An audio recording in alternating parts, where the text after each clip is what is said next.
Wasn't a good night for him. 13th position went to the 21 machine, normally piloted by Steve Moore. It was piloted this week by a fill-in driver, Justin Cady. Todd Sieg, the one-man gang, ended up finishing 12th. Sonny Modoff, we don't see him much down here. He normally runs up the Sunset area. Finished 11th. Mike George made it up from Coos Bay and took home a 10th place. Hot Sauce Tomas Hunziker, 9th. Brian Thompson was actually filling in for the injured Bryson James in the 13 machine. Right. Had a little bit of a bad luck at the start. Had a little bit of a issue. Got it figured out. Didn't look too bad.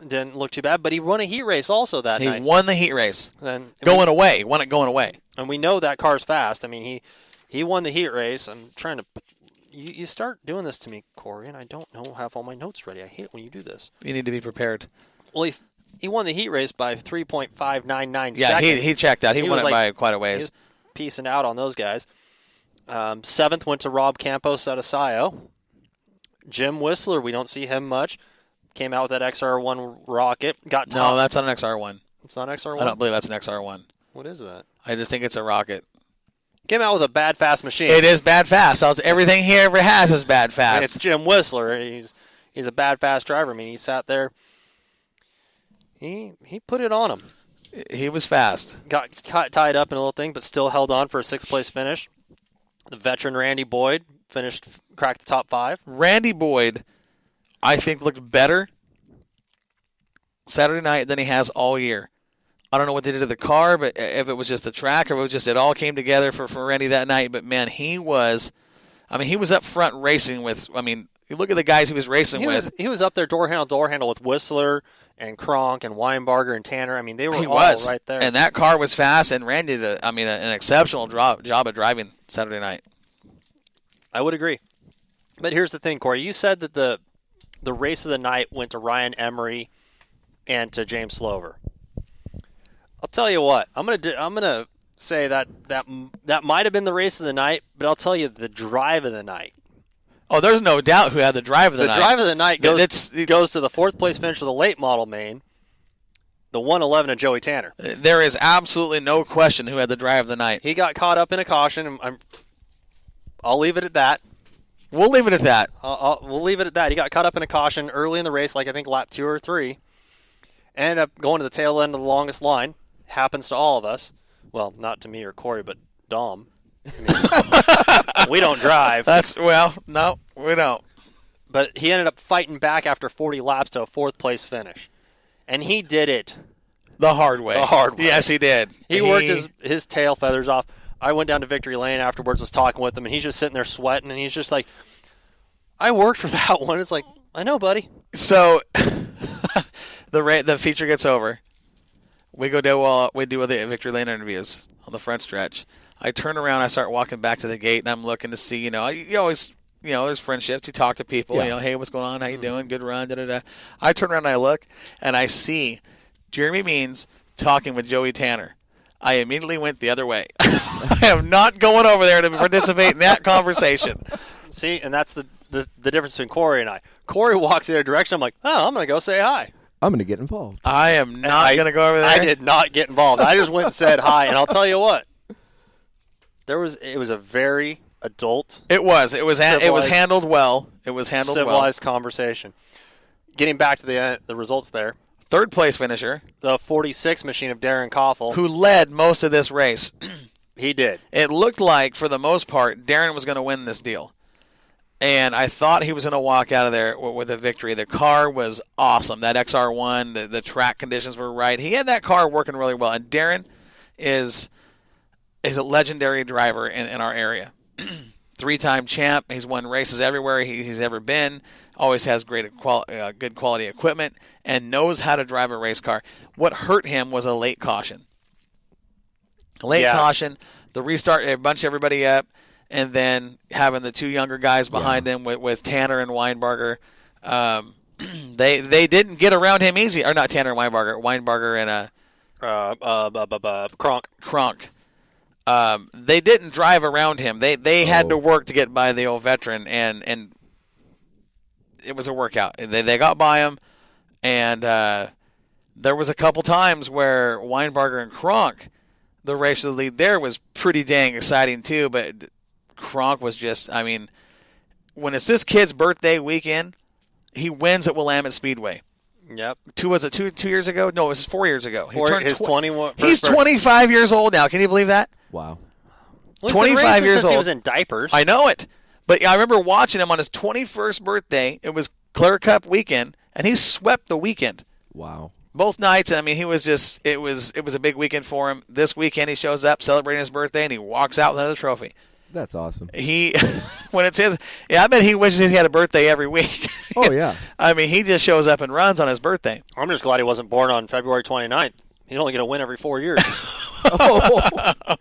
Well, that car, that 29 car, and it's for sale.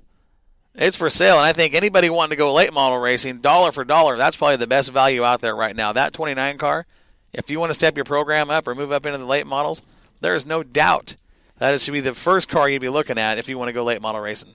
That car is a proven contender at Willamette Speedway. Anywhere in the country, it was a Darrell Lanigan car. Right. It's a great race car. It's got wins on it. It's got all quality stuff on it. And I think, what are they asking? $14,000 for that car? Well, I can't remember off the Something top of my head. like that. Don't quote me on that, but I mean, it's a good price. I mean, whoever gets that car is getting a really good deal. So that was the Willamette Speedway recap from last Saturday night. Weinbarger with the reveal, the young Kronk with the win. Here we go. This Weird Trucking chat line, it's blowing up. Roger Schneider says, "Bring back the invert. It's fun, better racing." Kind of hard to argue that when you look what Joey Tanner did from the back of the pack Saturday night. What we've seen with Kevin Roberts and David Kronk battling it out in the street stocks earlier in the season. Those fast guys working their way through traffic. The fans get excited about that. Now I understand the drivers, of course, fast guys want to start up front. I get that. Yeah. I understand that. Do you want to put on a show? I actually have to agree with the starting in the back if you're fast. I do have to agree with that. I liked starting on the pole last week, but really I should have started in the back, in my opinion. That shows you have driving skills, you have the power, you have the talent, you can do this. And what does that do for the show, the quality of the show? Oh, yeah, because you're coming from the back. You got to get through. If you can pass people, if you can drive, you can do that. Right. And that's what he just said. What he just said is absolutely 100% true. Let's look at, I'm talking late models off the top of my head. Let's go back in the history of Willamette Speedway. Don Wilson, Bob Boyd, Mark Howard, Russ Sell, Bob Jeffrey, Tom Wagner, Rob Maya, Darren Koffel. The Boyd gang. I said Bob Boyd. I mean, we're talking about the best of the best. All won championship, multiple championships from the back row. Right. Don't tell me it can't be done. As a racer, I get it. You want to start up front. Yeah.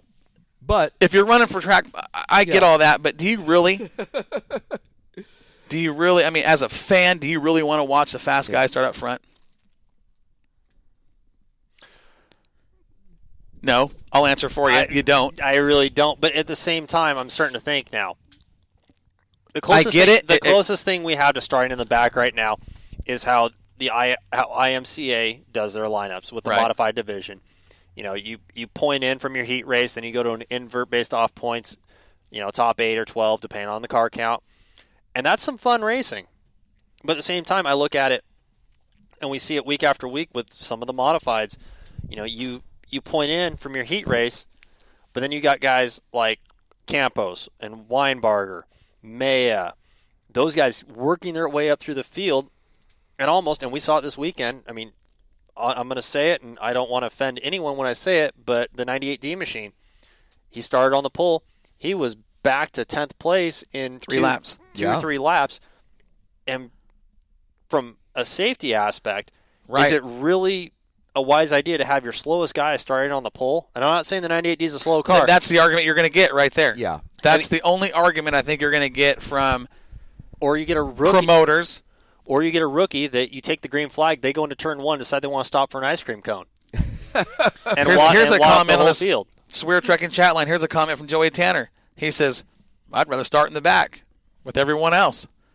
Joey, you already start in the back. Well, and I like that Joey says that. That takes a lot for a guy to get on a show and say something like that. I mean, but we also know Joey's got the set to back it up. Well, he's got the race car to back it up, too, and the talent. I mean, what he did Saturday night, had he started, had things worked out where he was up near the front. I think he started 6th, something like that. I mean, would have given him a lot better chance to win. That being said, you still had to deal with, Colin Weinberger and Kronk and Koffel, but it's increasing your chances. But to watch that show from a fan's perspective, I'm talking about the fans here, sitting in the stands watching that, you don't tell me that that's not exciting. The only thing I could see that being a big problem with is when we have problems and we have cut laps, you don't have the opportunity or the time to get yourself back up there. But and that's it. That's a legit argument. That's a legitimate argument. Yeah. I get that. I'm not fighting it. I'm just saying. And the other argument is going to go back to what Joel said is a safety aspect, and that's why NASCAR starts their fast guys on the front row. Yeah, and that's why it's because it's a safety thing. Well, would you like to see? I mean, once again, I'm going to be the a-hole here. You want to see Danica start on the pole every week? No. And have Kyle Busch go try and get past her and.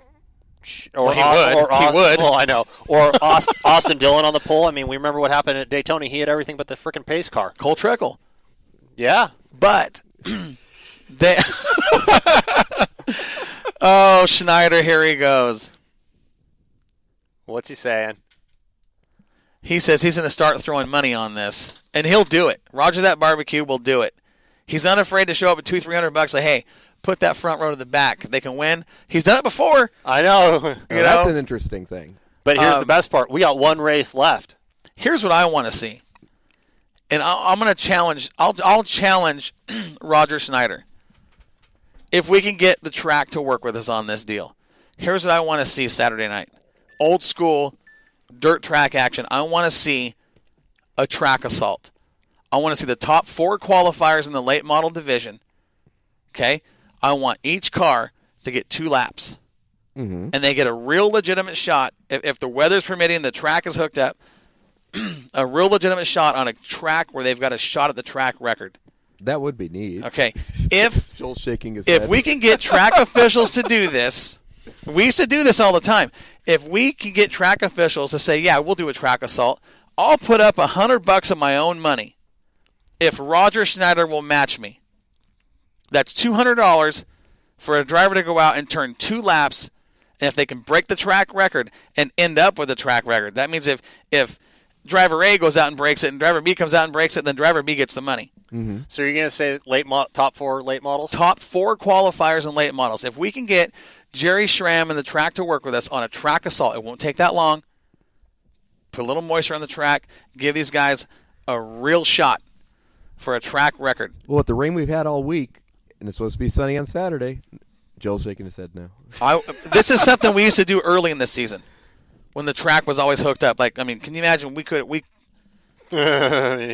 would have been a good season to do with all the moisture we had. But I'm sitting here laughing because it's like we have a safety guy, and a driver. So you have all these different perspectives going on right here. Well, Schneider's in. He says absolutely. And that's a valid point. We're going to talk about something Gray Ferrando to see. If you're not tuned in to Northwest Dirt News on Spreaker Radio and you can't see the Swear Trucking chat line, there's some stuff happening here that we're going to talk about later on in the show. And there is a legitimate, what Gray just said is a legitimate concern with a driver that's coming back that could have a real deal, a real legitimate deal to an attempt at the track record. Well, that's going to be fun. Tracy Emery's in. She says, I'll put some money in for that.